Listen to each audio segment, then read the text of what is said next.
everyone, it's Sharana from Payroll Waits, and today I'm going to be reviewing True Story, which is currently streaming on Netflix. This series stars Kevin Hart, Wesley Snipes, as we find ourselves on a tour stop in Kid's hometown of Philadelphia, where it becomes a matter of life or death for the world's most famous comedian. For those of you who are new to my channel, welcome, hello, so glad you came, I hope you stay. I'll tell you what I liked about the series, what I didn't like about the series, and is it worth your time or not binging True Story, where it is currently streaming on Netflix.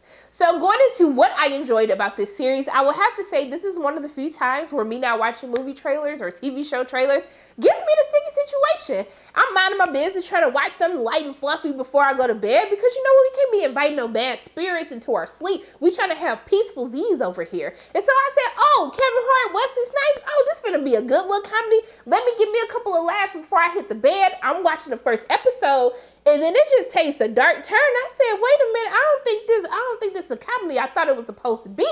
And True Story is really like a true crime thriller. That's the best way that I can explain it. And I have to give kudos to Kevin Hart, who has been doing a good job of diversifying his portfolio as an actor. We know him as this famous comedian, but with his recent roles of The Upside, Fatherhood, and now with True Story, I like that Kevin is pushing himself as an actor, showing more range as an actor, and I actually like his performance in True Story. Now, I know what you're thinking for those of you who have already watched it. Sharana, what you mean? He playing Kevin Hart. Yes, he is just playing another version of Kevin Hart, but as we see the interactions between him and his brother Carlton, played by Wesley Snipes, he gets led down a very dark road with some very dangerous circumstances that happens as he's trying to like dig himself out of a hole that many would say him, but also too, along with his brother, have dug himself into.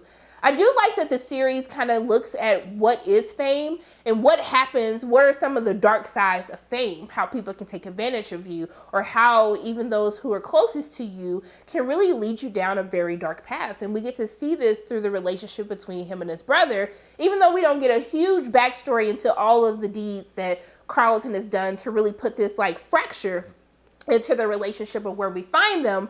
But I do like how they experiment. What does this look like, not just for an average person, but for a celebrity? You know, how dark can this road really go? And that's one of the things that I enjoyed about this series. Now, from watching the first episode, is the story predictable? It is very predictable. You'll probably guess what is going to happen before the first episode is over. But as we analyze like this cancel culture mixed with celebrity and fame, we get to see that things, you know, when you find yourself in some very dangerous situations where you're trying to cover some things up, it might be a little harder than you think when you have the whole world watching you at the same time. Now, I love Wesley Snipes in here. We already know that Wesley Snipes can do anything he puts his mind to. He's good at drama. He's good at comedy. And I like the chemistry between him and Kevin Hart as brothers. You truly believe that they're brothers, and you believe that they love each other, but it's kind of just like these circumstances. It's just like, why can't y'all just get it together? But I also love that we get a great performance from Theo Rossi, who plays Gene, who is really this fan who sometimes you might think is a little crazy, but sometimes you really feel for his character. And I like that we got to see something a little bit different from Theo, just as much as Kevin Hart. I really liked what he did with his performance in this series, and Gene was actually one of my favorite characters out of the whole story. Also, too, we saw some Billy Zane. I was like, is that Billy? Billy has a role in this movie as well. I think he plays a character by the name of Ari, who he ain't ish. I ain't gonna lie to y'all, he ain't ish. But I was just happy to see Billy. I was like, hey, boo, it's nice to see you again. But also, too, what I will say is this series does a really great job of keeping the tension throughout the course of the series. There were some moments watching, I was just like, okay, y'all, like this too much. It's too dark for me. I don't know if it's just because in my mind, I wasn't expecting the show to be as dark.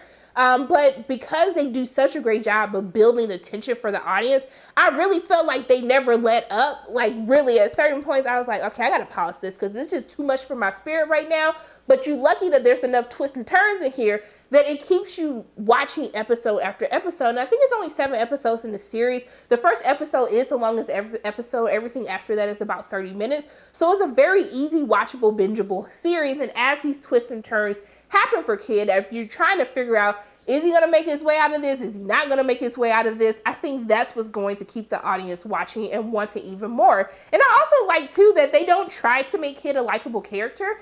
Kid is a jerk at times. Like, for the most part, you do feel sorry for him, but then you be like, but bruh, like, you kind of ain't ish either. In some moments, I was just side-eyeing Kid a little bit like, see, this why you dealing with what you're dealing with right now. And I like that they don't try to make a character super likable, because then it's like you're trying to make me root for this person that I don't really care about. And I like they just kind of leave it at, you know what, Kid is a celebrity. He has his own flaws that he's trying to work through, and we see that at this moment where he comes back into contact with his brother, he is trying to rebuild himself. He's trying to revitalize himself as a person to match his blossoming career that he has at the same time. Now, even though there are a lot of things that I did enjoy about True Story, I got a couple of issues. And I think the biggest part of True Story, while it is a very entertaining and fun ride to watch, you want to keep watching to see what is going to happen to Kid, what's going to happen to Carlton. Are they going to find a way to dig themselves out of this mess that they made for each other? But I do think that due to the writing of the series, I think that there's a lot of things they could have delved deeper into that they just didn't take the time to really flesh out, to some point where I almost felt as though that this would have been better suited as like a 2-hour movie instead of just like this limited series. And it's really when you delve deeper into, I wish they would have delved deeper into like the cancel culture aspect, delved deeper into, you know, why Carlton and Kid's relationship is so rocky. And also too, they kind of throw in Kid's like ex-wife and his child, kind of what they're going through. But it almost felt like they could have left it out because they didn't delve deeper into that situation.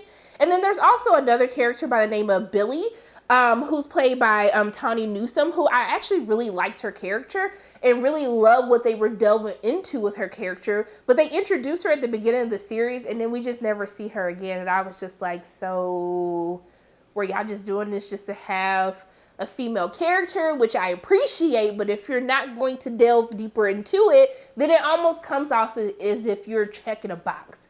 And I think also too, from a writing standpoint, because we didn't delve deep enough into this story, because a lot of things were kind of convenient for the characters, and there were kind of twists and turns that some made sense, some didn't. And it's one of those shows where you almost kind of have to ignore the writing, because they have to make poor decisions in order for the show to keep going. The crazier, the messier that the situation gets, the more entertaining it is for the audience. But I felt like there were some good storylines that they really could have made the story a little bit meatier. It didn't feel as though that there was enough on the pages to really flesh the story out and make it even better than what we saw in the series. There's also a character by the name of Herschel that makes a very interesting choice as we get into the last episode of the season, that it almost felt as though that it was out of character. Like, it didn't seem like something that this character would do, because they presented themselves in a different way leading up until that final episode. Then it kind of left a bad taste in my mouth. I was like, man, bump Herschel. Like, this just doesn't make sense to me. And it felt like they were just trying to neatly wrap everything up into a bow. And it just, I don't know, it just didn't hit the way that it needed to hit. But I will say that for the most part, I had a good time watching True Story. Like I said, there are twists and turns, a lot that you will see coming, but the ones that you didn't see coming, they was some big twists. I was like, oh, this is what we're doing right now. And what I will have to say, I had a good time. Even though I say the writing is still a little, and I don't think that the writing gave Kevin or Wesley enough to really let them shine and show what they're capable of. But because this is such a different turn for Kevin Hart, because this is just such a crazy story filled with all these crazy twists and turns, it still made it enjoyable for me. So what I would tell you to do with you and your time for True Story, I would still tell you it's worth the watch. It's a quick and easy binge. The first episode is the longest episode. Everything after that is about 30 minutes. So I had a good time watching it. Let me know in the comment section below, have you watched True Story? What did you think about it? Did you love it? Did you hate it? Or are you just kind of like, Let me know in the comment section below. What are your thoughts on it? But that is all of my thoughts on True Story. As always, my name is Sharana from Payroll Waits. And if you like what you saw today, make sure you hit the like button, hit subscribe, share this video with your friends, and make sure you hit the notification bell. And I love you guys 3000. And until I see you again, bye.